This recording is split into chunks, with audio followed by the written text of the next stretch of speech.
نەشتەرگەری چاندنی دەماڵەکانمان ئەنجام داوە بێ ئەوەی سینگ بکەینەوە. بەنجی عام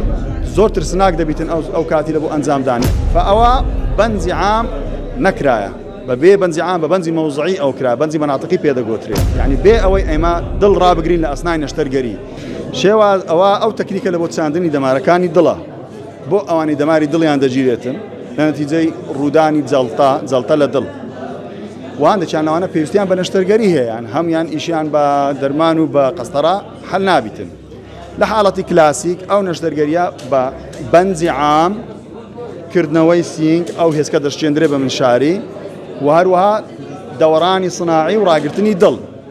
طبعا ئەوانە لە بۆ هەتاوەکو یعنی مەرحەلەیەکی زۆر پێویست بووینە ئەوانە بکرێتن دڵ ئەوەندەی دەهینە ئەو شتانەی لە بۆ بکەی بەڵام ئەوانە هەریەکەیان ماکێکی یەکجار زۆر لە بۆ نەخۆش دەینن هەریەکە مزاعفاتی خۆی هەیە بۆ نمونە بەنجی عام ئەوە چەندەها مەشاکلی تەنەفوسی لە بۆ نەخۆش پیا دەکاتن و هەروەها ئەو نەخۆشانەی ئەسڵەن بەخۆیان مەشاکلی تەنەفوسیان هەیە بەنجی عام زۆر ترسناک دەبیتن ئەو کاتی لە بۆ ئەنجامدانی ئەسڵەن زۆر جاران هەیە نەخۆش خیاری عیلاجی نادرێتێ لەبەر ئەوەی تەمەشا دەکەن دەرێن وەڵی بەنج لە بۆی خەتەرە بەنجی عام لە بۆی خەتەرە فەئەوە بەنجی عام نەکرایە بەبێ بەنجی عام بە بەنجی مەوزعی ئەو کرا بەنجی مەناطقی پێدەگوترێ یعنی بەس ئەو شوێنێک ئێمە نەشتەرگەری لێ دەکەین ئەو شوێنەمان لە بۆ بەنج کراوە دووەمینیان فتحی سەدر ئێمە بەخۆی لە حالەتی کلاسیک ئەو هێزکە دەستێنرێتن ئەو نەشتەرگەری کە ئێمە کردومانە کە ئەوە یەکەم جارنی ئەمە ئەو نەشتەرگەری بکەین 1200 عملیاتمان بە نازور کردووە بەواسطەی تقنیای نازور بە فتحەیەکی یەکجار بچووک لە چواردەورەی گۆی مەمچی چەپ کە لە ئاخیری وەی لێدێ ئەسەرەکەی نامینێ ئەسڵان نەشتەرگەری چاندنی دەماڵەکانمان ئەنجام داوە بێ ئەوەی سینگ بکەینەوە باشە و هەروەها نەک بەس ئەوەندە بەڵکو ئەو نەشتەرگەری ئەنجام دراوە لەسەر دڵی کارە یعنی بێ ئەوەی ئێمە دڵ ڕابگرین لە ئەسنای نەشتەرگەری طبعا ئەو قسەی کە باز دەکەم ئەوە گرنجێکی یەکجاری زۆری هەیە لە بۆ نەخۆشی لەبەر ئەوەی نەخۆشی کلاسیک دەوەڕانی دەستکرد یعنی سووری دەستکرد بەکاردەهێنرێتن یعنی خوێنی دەستە ناو ماشینێک و دەگەڕێتەوە جارێکتر بەڵێ ئەوە لە بۆ زۆر نەشتەرگەری پێویستە و برادەریشمانە بەڵام ئەگەر توانیمان نەخۆش لەو شتە قوتار بکەین سوودێکی یەکجار زۆری پێدا دەگەین یعنی هەموو ئەو ماک و مزاعفاتانە لە نەتیجەی سووری دەستکرد پیا دەبێتن نەخۆش لێ دوور دەکەینەوە دکتۆر ئەو سەرکردنەی بەشێکی دیاریکرا و زۆر جار لە بەشێک لە نەخۆشیەکان دیگە کە بەکاردەهێنرێت دەگوترێت پاش ئەوەی کەوا بەنجەکە یاخود سەرکردنەکە نامێنێت و لاواز دەبێت هەندێک لێ کەوتەی دیکەی دەبێت بۆ نمونە تەسیری لەسەر سەر و ژانە سەر و ئەو شێوازە نییە ئەوە شێوازێکی زۆر مۆدێرنترە چەند نەشتەرگەری تاوەکو ئێستا ئەنجام دراوە ئەوە دوو نەشتەرگەری ئەو سێ پێک هاتەیە پێ بەکاربینێن بەڵام هەتا ئێستا دوو پێک هاتەکەی بەبێ بەنج ئەوەی بە بەنج دەماکرد پێشان بە نازور و بە قەلبی نابز فوقی 1200 عملیات ئەنجام درا بەڵام بەبێ بەنج بە نازور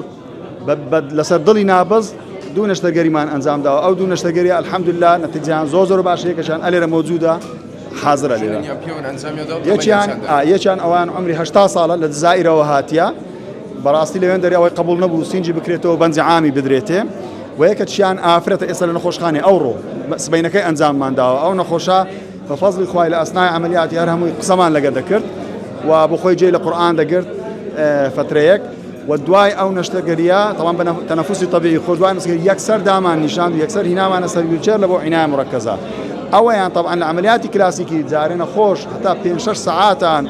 هەر مەحاڵە بتوانی لە بەنج جودای بکەیەوە مەحاڵە ئەو شتە یعنی بتوانین باش دکتۆر هەموو نەخۆشیەکانی دڵ دەتوانێت لە ڕێگەی ئەم جۆرە نەشتەرگەریەوە چارەسەریان بۆ بکرێت بەنسبەت یعنی ئەوەی کە ئەمە ئەوە نەخۆشەکەی بەڕێستانە دکتۆر يا أهلا وسهلا كيف الحال؟ هذا هو مريضنا الحباب هو قبل كردي وسوق ما ممكن أو نخوش أو الجزائر هاتيا نعم كاين نشتري كتبو كردبو بيري بو البارحة بيري قبل أول البارحة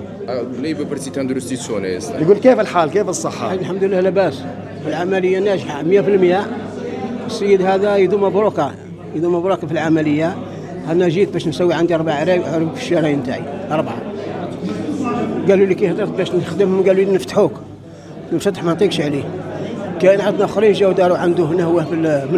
من الجزائر سقسيتهم قالوا لا يخدم مليح. جيت لعنده كلمته في التليفون قال لي ابعث لي الوثائق نتاع الكل. بعثت لي الوثائق بعد عاود عيط لي جيتو اعطى لي الرونديف ونهار الاثنين باش يدير العمليه. سلامتك ان شاء الله. شكرا. طلعت في الطابله في العمليه باش يدير العمليه، باش يخضرني كل ما خضرنيش كل خضرني للجهه هذه اللي منها. سلامتك ان شاء الله. شكرا جزيلا. بدا هو يدير في العمليه ويهضر معايا. دكتور جا دكتور اقبل بلينا برنامج ده هي ايش نشتغل قريه كتير لمزوانا انجام والله برنامج ما وايا ان شاء الله غير خواي جورة توفيق ما بداتن واي اللي بيحمونا خوش قوي بكرتن او برنامج معنا كو اما استا بدايتي صار 2020 كم عملياتي نازوري من انزام ده